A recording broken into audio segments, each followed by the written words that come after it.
Selamat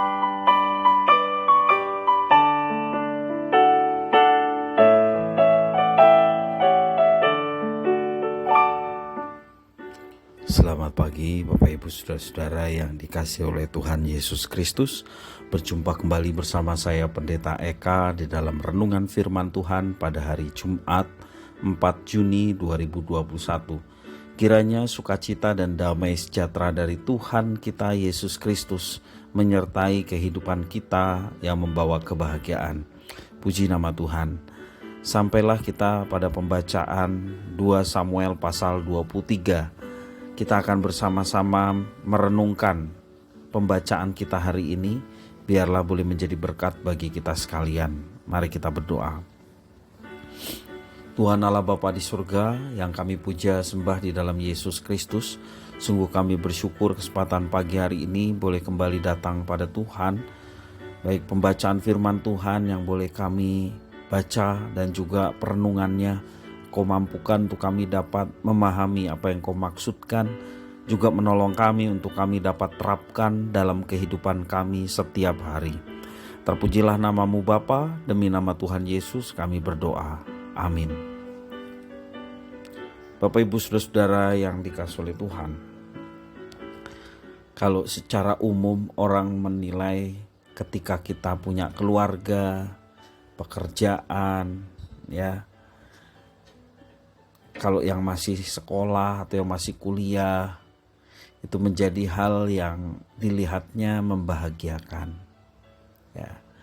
Ada keluarga, pekerjaan, kalau kita punya gereja, punya teman-teman yang ada di sekitar gereja, dan lain sebagainya. Itu yang dicari orang secara umum, dan ketika orang sudah mendapatkan itu, orang menjadi bahagia. Ya Bapak Ibu Saudara-saudara yang kasih Tuhan, tentu saja kebahagiaan yang lebih utama dari kita seorang percaya adalah ketika kita bisa mengenal Tuhan, dan Tuhan itu namanya Yesus Kristus. Dan itulah yang menjadi kebahagiaan kita, karena mengenal Tuhan, dikatakan firman Tuhan, itulah keselamatan yang sesungguhnya. Mengenal Tuhan adalah hidup yang kekal. Bapak Ibu Saudara-saudara, apapun yang kita dapatkan di dalam dunia sebagai anak-anak Tuhan, kita menyadari itu semua berkat dan anugerah yang diberikan kepada kita sekalian. Alkitab mengajarkan kita bahwa semua keberhasilan dalam hidup kita, juga dalam pelayanan, barangkali itu sebuah pelayanan, keberhasilan dalam studi, keberhasilan dalam karir pekerjaan, juga ketika kita mengalami kebahagiaan dalam keluarga. Bapak Ibu, sebagai anak-anak Tuhan, kita melihat itu semua semata-mata karena anugerah Tuhan saja. Dengan kesadaran bahwa segala sesuatu yang ada pada kita, baik itu bentuk keberhasilan ataupun segala sesuatu yang kita bisa dapatkan, dengan kesadaran penuh dan kita menyadarinya bahwa semua itu adalah anugerah Tuhan. Dan kesadaran itulah yang membuat kita melakukan tanggung jawab dengan apa yang dipercayakan lebih sungguh lagi. Bapak Ibu Saudara-saudara, dalam pembacaan firman Tuhan hari ini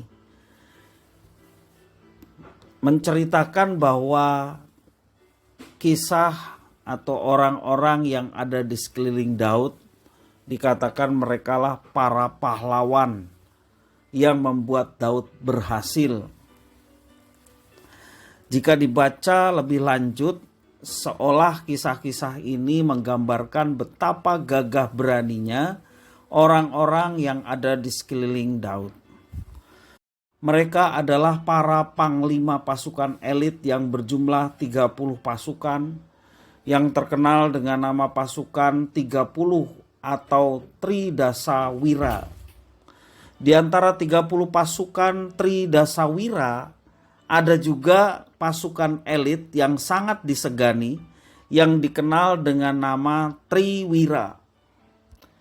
Kisah kepahlawanan mereka, baik Triwira maupun Tridasawira, begitu hebat dan heroik. Bahkan mereka rela mempertaruhkan nyawa dengan menerobos musuh masuk ke kota Bethlehem hanya untuk mengambil air yang diinginkan oleh pemimpin mereka, yaitu Daud. Setiap perjuangan mereka sungguh hebat dan selalu berhasil. Itu luar biasanya dan Alkitab mencatat itu. Namun kalau kita baca dengan seksama apa yang terjadi juga dalam perikop yang pada hari ini menjadi bagian kita untuk membacanya, tidak sekedar menceritakan kehebatan perjuangan mereka, yaitu pahlawan-pahlawan Daud, namun ada beberapa kalimat penting yang harus digarisbawahi, misalnya di dalam ayat yang ke-10 sampai ayat yang ke-12 saya bacakan. Tetapi ia bangkit dan membunuh demikian banyak orang Filistin sampai tangannya lesu dan tinggal melekat pada pedangnya. Tuhan memberikan pada hari itu kemenangan yang besar. Nah, itu yang perlu digarisbawahi. Tuhan memberikan pada hari itu kemenangan yang besar. Itu dalam ayat 10b. Ayat yang ke-12 juga demikian. Maka berdirilah ia di tengah-tengah ladang itu, ia dapat mempertahankannya dan memukul kalah orang Filistin. Demikianlah diberikan Tuhan kemenangan yang besar. Jadi Bapak Ibu Saudara-saudara, di balik kisah heroik para pahlawan Daud yang begitu luar biasa, yang menjadi berkat dan anugerah bagi Daud dan kerajaan Israel, ya. Kalau kita perhatikan dari ayat-ayat yang saya bacakan barusan, semua ini karena Tuhan. Tuhan memberikan pada hari itu kemenangan besar.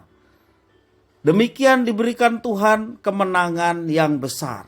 Nah, Bapak Ibu, Saudara-saudara, kalau kita perhatikan ini yang penting, yang perlu disadari bagi pembaca firman Tuhan, bahwa Alkitab ini adalah buku tentang Tuhan. Sehingga ketika kita membaca Alkitab, kita semakin mengenal Tuhan, dan pengenalan akan Tuhan membawa kita untuk hidup menyembah Dia, hidup mengabdikan diri kepadanya, dan melakukan segala perintah-perintahnya. Seharusnya respon kita di dalam pengenalan akan Tuhan seperti itu. Penulis kitab 2 Samuel ingin berkata kepada para pembaca termasuk kita bahwa campur tangan dari Tuhan yang menjadi tokoh utama bukan Daud, bukan para pahlawannya, tetapi sesungguhnya adalah Tuhan yang menjadi tokoh utama. Tanpa Tuhan, kisah kepahlawanan itu tidak akan terjadi. Oleh karena Tuhan, maka mereka dapat melakukan hal-hal heroik yang tercatat di dalam perikop ini, yaitu 2 Samuel pasal 23. Jadi bukan karena kekuatan dan kegagahan para pahlawan Daud sehingga hal-hal itu terjadi, melainkan oleh karena pertolongan Tuhan yang begitu nyata dalam kehidupan mereka, kehidupan Daud, dan juga secara umum kehidupan kerajaan Israel. Bapak Ibu Saudara-saudara yang dikasihi oleh Tuhan, ketika kita memperoleh keberhasilan seperti yang dialami oleh Daud dan kerajaannya, keberhasilan demi keberhasilan dalam hidup kita, hendaknya kita sadar sebagai anak-anak Tuhan bahwa semua yang terjadi bukan karena kekuatan kita sendiri, bukan karena kehebatan kepandaian kita sendiri, melainkan oleh karena Tuhan yang memampukan kita untuk menjadikan semuanya itu berhasil. Jadi Bapak Ibu Saudara-saudara, dari perikop ini kita belajar mensyukuri untuk setiap berkat yang kita dapatkan dan tidak menjadikan bahwa kitalah yang membuat semuanya itu. Kitalah yang menjadikan keberhasilan. Tetapi kita mau introspeksi diri bahwa sesungguhnya kita ini adalah alat saja. Tokoh utamanya sama seperti dalam perikop ini adalah Tuhan yang membuat para pahlawan Daud berhasil di dalam melakukan tugas tanggung jawabnya, sehingga kerajaan Daud menjadi kerajaan yang jaya karena Tuhan menjadi tokoh utama di dalam apa yang dilakukan oleh pahlawan-pahlawan Daud ini.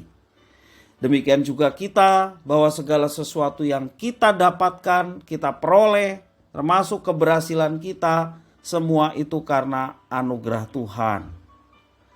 Kalau kita memiliki hati yang selalu sadar bahwa pertolongan Tuhan itu sungguh nyata dan kita alami sehingga kita bisa meraih sesuatu, ya. Kalau kita memiliki kesadaran seperti itu, niscaya kita akan memiliki kehidupan yang senantiasa berlimpah dengan ucapan syukur. Bapak Ibu Saudara, kalau kita menyadari akan hal ini, hidup ini menjadi nikmat. Karena segala sesuatunya kembali kepada Tuhan. Sebagaimana firman Tuhan, sebab segala sesuatu dari Dia, oleh Dia, kepada Dia, bagi Dialah kemuliaan sampai selama-lamanya. Biarlah itu juga menjadi satu pedoman dalam hidup kita sebagai orang percaya. Kita melakukan sesuatu sesuai dengan porsi kita. Pada saat kita melakukan apa yang menjadi porsi kita, kita berserah kepada Tuhan, maka Tuhanlah yang mengatur segala sesuatunya. Dan Tuhan juga yang akan menuntun kita sampai kepada keberhasilan apapun itu. Karena itu jangan lupa ketika kita mau melakukan sesuatu, libatkan Tuhan, sertakan Tuhan. Ya. Artinya kalau kita melakukan sesuatu dengan melibatkan Tuhan, apapun yang kita lakukan juga berdasarkan pimpinan dan petunjuk Tuhan. Tentu saja yang kita lakukan kalau itu berdasarkan pimpinan dan petunjuk Tuhan adalah sesuatu yang membawa kemuliaan Tuhan. Dan ketika kita itu lakukan, maka firman Tuhan juga mengajarkan semuanya itu akan diberikan keberhasilan. Ya, sebab dikatakan jerih lelahmu di dalam persekutuan dengan Tuhan tidak menjadi sia-sia. 1 Korintus 15 ayat 58. Jadi ketika kita melibatkan Tuhan, apapun yang kita mau lakukan, artinya Tuhan yang menuntun setiap hal yang kita lakukan sampai pada keberhasilan. Dan itulah yang akan dicapai bagi setiap orang yang melibatkan Tuhan dalam setiap hal yang dilakukannya. Biarlah firman ini boleh selalu mengingatkan kita bahwa segala sesuatu yang kita alami termasuk keberhasilan kita itu semua karena pemberian dan anugerah Tuhan. Kiranya menjadi berkat bagi kita sekalian. Mari kita berdoa. Tuhan Allah Bapa di surga, terima kasih atas hari ini kami boleh kembali belajar bahwa segala bentuk apapun yang ada pada kami, juga keberhasilan kami dalam menjalani kehidupan, semua karena anugerah Tuhan. Terima kasih ya Tuhan untuk pengalaman Raja Daud yang boleh bersyukur atas semua keberhasilan yang didapatkan. Untuk rekan-rekan kerja yang ada di sekeliling Daud membuat kerajaannya semakin maju dan jaya. Semua karena anugerah Tuhan. Biarlah dari ini kami juga belajar bahwa segala sesuatu yang kami alami, segala keberhasilan yang kami dapat raih, semua karena anugerah Tuhan. Terima kasih ya Tuhan atas firman-Mu. Biarlah menjadikan kami semakin mengenal pribadi Tuhan dan menuntun kami dan membawa kami untuk hidup di dalam ketaatan. Terpujilah nama-Mu ya Tuhan. Di dalam nama Tuhan Yesus kami sudah berdoa dan bersyukur. Haleluya. Amin.